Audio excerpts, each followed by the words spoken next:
What's up, guys? It's your boy Darkskin, and today we're going to be going over the 2v2 day 1 tier list. Now, I know that the game just officially released today, but the game has been out for a while before this, if you guys were able to get in from the alpha or codes or whatever the case may be. So I wanted to go ahead and give you guys a tier list for anyone that was looking to, they wanted to play something that was a lot better than, the worst side of the characters. If they're trying to take 2v2 serious or whatever the case may be. Now, keep in mind, this is subjective. If you don't agree, that's perfectly fine.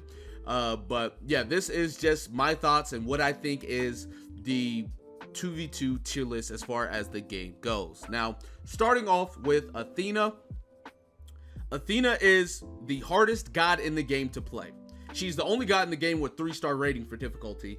I think, now, with that being said, I do think that you are rewarded for the time you put in on a 1-to-1 scale, because she can get very, very ridiculous if you know what you're doing and you build her properly. Like, there's a build going around wherever it allows her to jump off her spear multiple times, and in doing so it resets her skill cooldown, and she keeps her empowered air attacks, and like there's a really good build going around with a couple of different Athenas. And yeah, if you know what you're doing with Athena, she becomes a very, very oppressive unit. And in 2v2s, the fact that she can get damage reduction, the fact that there are talents for her to give her team the buffs, her ult is a pretty big AoE that casts twice. There's multiple factors going into why she is as good as she is. And in 2v2s, I think she is going to be high tier. Now, I don't want to put her top tier simply because there are a couple of characters that I say are top tier. And I'll talk about that in a little bit. But moving on to Hercules. And with Hercules, when it comes to 2v2s, he has a couple of different big hitboxes, a couple of different AoEs, and with his ultimate, he can literally take out 2 people at one time. And the fact that he swings 6 times is ridiculous, because even if you dodge the first time, your dodge won't be up for the second swings. So really good character for 2v2s. And I'm gonna tell you right now, there's 2 characters that whenever you do 2v2s, there's like an 80% chance one of them will be in that 2v2. But anyways, he is in the broken tier. I think he's very good, and the fact that he becomes Unga Boonga, he just you can kind of mash a little bit. His hitboxes have a lot of knockback, and their AoEs. I think that he is very, very good in 2v2s. Moving on to Izanami. And with Izanami, she is a character that you can mash with. She is a character that all of her stuff kind of combos into everything. But the reason why she becomes so good in 2v2s is that her jump allows her to disappear. And in 1v1s, it wouldn't be that big of a deal because, it's only one other person. But in 2v2s, you have, Izanami's teammate to worry about. On top of her ult is an AoE fear, so she can potentially fear both of the enemies, and if that happens, you have lost the round. A very good character in my opinion. I think that she is going to be high tier. I don't think she's as good as Athena, obviously, but I do think that she is really good. Moving on to King Arthur.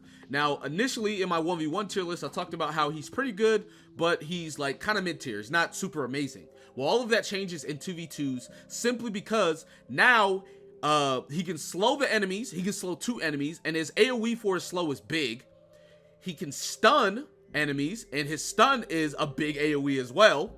And he has an AoE attack boost that stays on the ground for 5 seconds, and you can get the boost for as long as it's out. It's out. Now, with 1v1s, that's whatever, but now that it's 2v2s, you can give that to a teammate. So imagine giving a speed boost to a Hercules or a Susano or Amaterasu or anyone, really.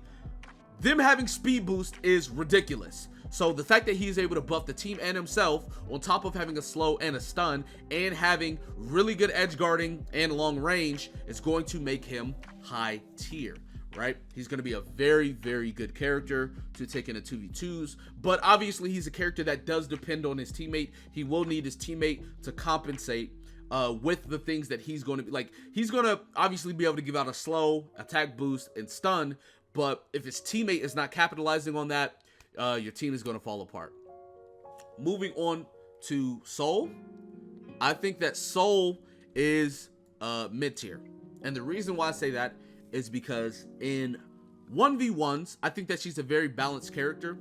But when it comes to 2v2s and technically 3v3s, a lot of her stuff doesn't necessarily need setup, but she needs space. She needs a little bit of time. And in 2v2s, you could be fighting one person and the other person jump in, or whatever the case may be, right? Her R1, the scream, you need time for that. If you look at her ult, she flies into the air, she needs times for that. You could technically hit her. Even with her charged attack, or her heavy, or her charged heavy, both of those will need a little bit of time. So I feel like with this character, a lot of the stuff that she does, she needs some space. She needs some time. And in 2v2s, you're not going to get near as much because there's two people you have to play against and you have to coordinate with a whole other person. Now, I think she's very good. I think she's at the top of mid tier. She's almost high tier. I'll put it that way. So, Soul, pretty good character. There you guys go. Now, Susano. I'm going to go ahead and put, he's up there. There's an 80% chance that you have in 2v2, somebody's playing Susano or Hercules. It's an 80% chance. These two are, because, and I already talked about Hercules, but with Susano, it's the same reason why he's so good in 1v1s. All of his moves are AoE, and it's like it's not even just because they're all AoE. Like his R1, you can use it 3 times. It's a forward advancing move that's AoE. His aerials are AoE. His ultimate is a big old AoE. Like, the fact that he has the potential to 1v2 at any moment, the fact that he can kill 2 people at any moment, and he's such a fast character and mobile character, he is very good. And this is the thing, you don't even have to really learn anything. It's not like he has some super coordinated combos like Amaterasu or Athena or whoever. No, all of his stuff is super simple, very easy to do, gets the job done. You hit anybody with tornado off of the stage, they're dead. You hit anybody with his, like, I'm telling you, very, very good character. These would be the only 2 characters I say are broken when it comes to 2v2s. If you know what you're doing, obviously. But yeah, when it comes to these two, just insanely good characters. Moving on to Thanatos. I think Thanatos is alright in 2v2s. He's not like he's not like amazing, but he's not like the worst. I'm going to put him in mid tier right here. You know, he has his Sight Slash, which gives a lot of range, which is pretty good. His jump is a downside for him, because if you jump and don't hit anyone, he does like the second swing of it, and it's like if you don't hit anybody, you are going to get whiff punished very hard. On top of, his ult is nice, having the sustain from, you know, he has the lifesteal from his ult and then his ability, but that's not going to matter near as much in 2v2s because you can die early, you can get comboed. There's multiple different reasons why that's not going to work. So overall, pretty good pick if you want to play him, but not the best pick. Moving on to Thor. Now, in my 1v1 video, I did have a Thor tier, because in 1v1s, I just think Thor is horrible. I just don't think he's that good at all. But in 2v2s, your teammate is able to make up for some of the downsides that Thor has. And on top of, in 2v2s, it's not gonna be as bad, right? Like, let's say you're getting comboed, your teammate can help you out. Let's say your teammate's hitting somebody, you can combo in. So even though some of his moves are a little bit slower and things like that, it's not as bad because there are ways around it. I'm going to be putting him at the bottom of mid tier as far as this goes. Now, like I said, he would be low tier, but the reason why he's mid tier is because with a teammate, you are able to make up for some of the downsides that Thor has. Now, moving on to Amaterasu. A lot of stuff that Amaterasu does is single person oriented. She's not necessarily going to be fighting 2 people. You know, with Susano, he can fight 2 people.